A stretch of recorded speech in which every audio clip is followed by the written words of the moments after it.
जब महाराज युधिष्ठिर इंद्रप्रस्थ पर राज्य किया करते थे तब वे काफी दान किया करते थे। पांडवों को इसका अभिमान होने लगा।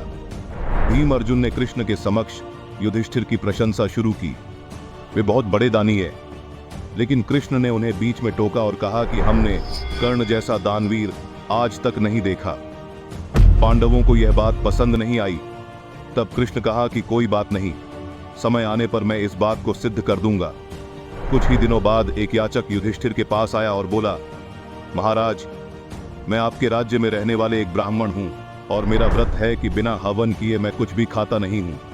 कई दिनों से मेरे पास यज्ञ के लिए चंदन की लकड़ी नहीं है। यदि आपके पास हो तो मुझ पर कृपा करें, अन्यथा हवन तो पूरा होगा नहीं, मैं भी भूखा प्यासा मर जाऊंगा।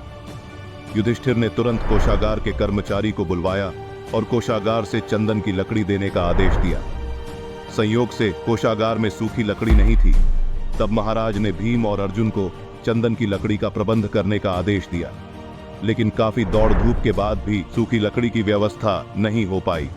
तब ब्राह्मण को हताश देख कृष्ण ने कहा कि मेरे अनुमान से एक स्थान पर आपको लकड़ी मिल सकती है, आइए चलिए मेरे साथ। ब्राह्मण यह सुनकर खुश हो गए और बोले कि बताइए कहां पर चलना है। तब भगवान ने अर्जुन और भीम का भी वेश बदलकर ब्राह्मण का कर दिया और सभी को साथ लेकर चल दिए। कृष्ण सबको लेकर कर्ण के महल में गए। सभी ब्राह्मणों के वेश में थे, इसलिए कर्ण ने उन्हें पहचाना नहीं।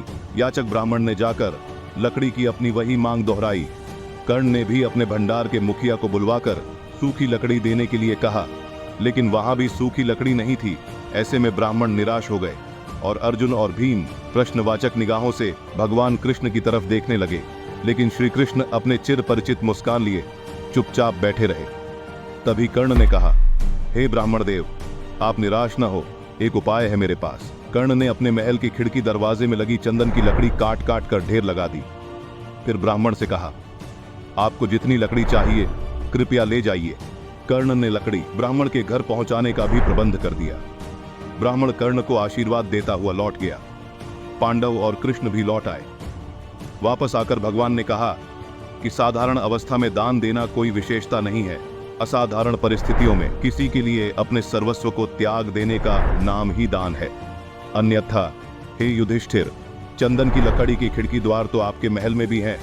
तो दोस्तों, इस कहानी में हमने देखा कि किस तरह से कर्ण की दानवीरता एक बार फिर से सिद्ध हो गई थी।